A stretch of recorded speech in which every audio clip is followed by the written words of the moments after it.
J'ai une question pour vous deux. Benoît Dutrisac. Je suis là pour aider. Qu'est-ce qu'ils veulent, Mario? Mario Dumont. Une réduction de la tâche puis une augmentation de salaire.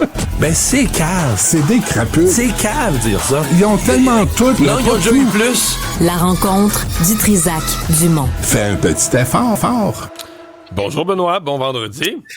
Bonjour Mario, bon vendredi à toi. Toi qui fais le suivi de tes dossiers, tu nous redonnes des nouvelles de cet organisme Samidoun. Oui, cette émission de Télé-Québec où les enfants, on apprend à protester, à brûler des drapeaux et à menacer le gouvernement et aussi des populations avec lesquelles on n'est pas d'accord. Bienvenue à Samidoun. Hey, t'as vu que là, tout à coup, le groupe de défense anti-Israël dans le National Post, on le présente comme ça, basé à Vancouver, qui vient d'être ajouté à la liste de terroristes du Canada, veut poursuivre Justin Trudeau, Pierre Poilievre et Dominique Leblanc, le ministre de la Sécurité publique, parce que pour avoir imprudemment et malicieusement accusé Samidoun d'être une entité terroriste. Je vous ferai remarquer que la conjointe du leader de Samidoun, Charlotte Cates, a été félicitée par le gouvernement iranien pour son militantisme. Gouvernement Donc là, iranien, eux vont poursuivre le gouvernement. Ils vont poursuivre le gouvernement. Je disais, le gouvernement iranien qui assassine des femmes qui portent mal le voile islamique, soit dit en passant.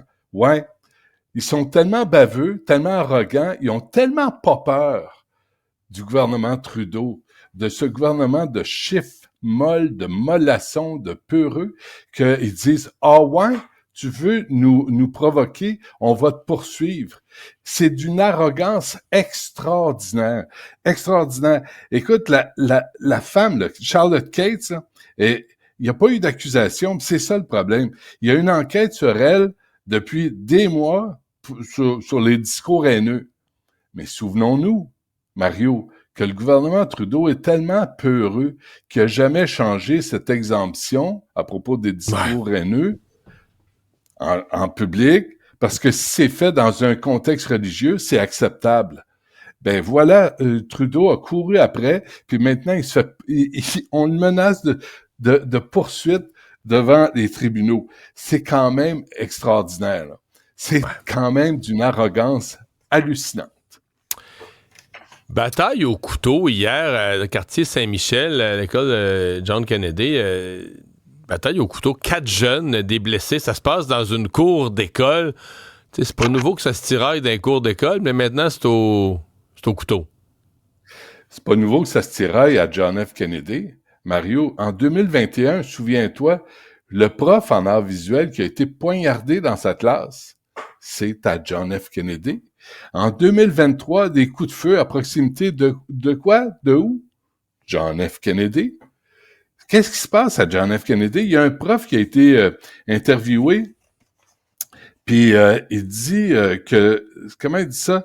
La meilleure façon d'endiguer le phénomène de violence, là, c'est des gangs, c'est des couteaux, c'est des guns, ça se tire dessus. Imagine l'atmosphère. Imagine, ça doit être tellement agréable d'aller à John F. Kennedy. Oui, il dit, la meilleure façon d'endiguer le phénomène n'est pas avec des détecteurs de métaux ou des caméras de surveillance, mais, Mario, avec une présence bienveillante d'adultes qui sont proches des jeunes. Ça marche tellement bien, ça, de prendre des gangs de rue qui sont capables de sortir un couteau puis de poignarder quelqu'un. Faut le faire, ça. Moi, je pense pas que je serais capable, à moins d'avoir à défendre ma famille.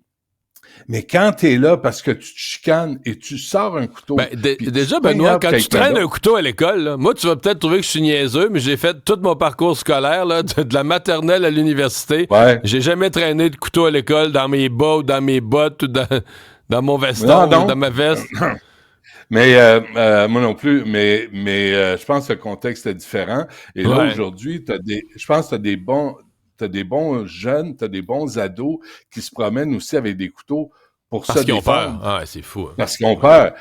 Pourquoi? Parce que les adultes disent une approche bienveillante est la meilleure.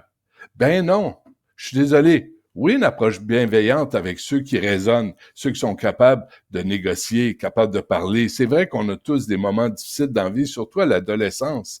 Mais ceux qui se mettent en gang, qui vont sur le territoire d'une autre école pour provoquer d'autres jeunes et qui finissent par se poignarder, c'est pas de la bienveillance dont ils ont besoin, là. C'est d'être mis au pas. C'est d'être appelé à l'ordre. C'est qu'il y a des conséquences. Mais ça en demandait beaucoup. Et finalement, tu veux me parler d'Eminem? Eminem, Jean-François Roy a sorti un extrait d'une chanson qui s'appelle Kill You, puis je vais vous dire après pourquoi on va parler d'Eminem ce matin. They said I can't rap about being broke no more. They say I can't rap about coke no more. Slut, you think I won't choke no whore till the vocal cords don't work in the throat no more? These motherfuckers are thinking I'm playing, thinking I'm saying this shit cause I'm thinking it just to be saying it. Put your hands down, bitch. Dans Kill You, c'est un vocabulaire, oui, vocabulaire surprenant. Dans Kill You, you fucking hoe, il parle de violer sa mère. Dans Every Last Woman on Earth, il dit dans la chanson avec Nicki Minaj, Roman's Revenge, il parle de vouloir tuer toutes les femmes sur la terre. Dans Kim, il parle du meurtre de son ancienne femme, de son ex-femme. C'est d'une violence inouïe, c'est d'une misogynie hallucinante. Bitch, hoe, cunt, t'as tous les mots en anglais là, pour dégrader les femmes. C'est l'homophobie, fucking faggot, t'as ça à mur. Eminem, donc, t'es surpris de le voir sur la tribune de Kamala Harris cette semaine? Mais comment Kamala Harris dit « Hey, merci Eminem de m'appuyer. T'es tellement un modèle à suivre. T'es tellement un bon exemple à donner. » Tu sais, on sait que Donald Trump, là, grab them by the pussy, ça le gêne pas.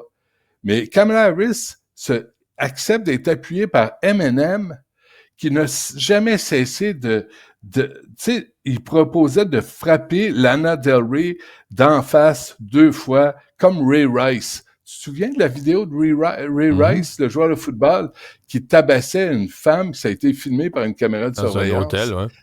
Ben, est-ce qu'on peut se poser des questions sur le jugement de Kamala Harris? Et je suis loin d'être un pro-Trump, là. Soyons clairs, là. Mais d'être appuyé par un homophobe, un misogyne comme Eminem, ça me renverse. Puis venez pas me dire, c'est un personnage, faut prendre ça au 2e niveau, au 2e degré. Imagine, t'es dans ton char, t'es pogné dans un bouchon de circulation provoqué par Madame Plante, là, qui tout à coup on fait de l'angélisme avec Valérie Plante, et t'écoutes ça, puis tu dis, come on, oh, bitch, c'est juste ça. Sérieusement, là. Mario? Ouais. Non, c'est une excellente question. Et comme si on sépare l'artiste de la personne, mais tu me dis, l'artiste, il a passé des messages. Et même pour ceux qui disent au 2e degré, le jeune de 17-18 ans qui écoute ça à longueur de journée, est-ce qu'il, lui, voit tout le temps ça au 2e degré du début à la fin? Il pointe-tu le 2e degré, lui? C'est ça, c'est une méchante question. Ou il regarde les femmes autour de lui, puis il se dit « Bitch! Oh! Cunt! » C'est ça, là, c'est le vocabulaire qui est tellement violent. Puis Mme Harris dit « Moi, je vais être appuyé par ce genre d'artiste-là. » Bonne fin de semaine, Benoît. Au revoir. Salut.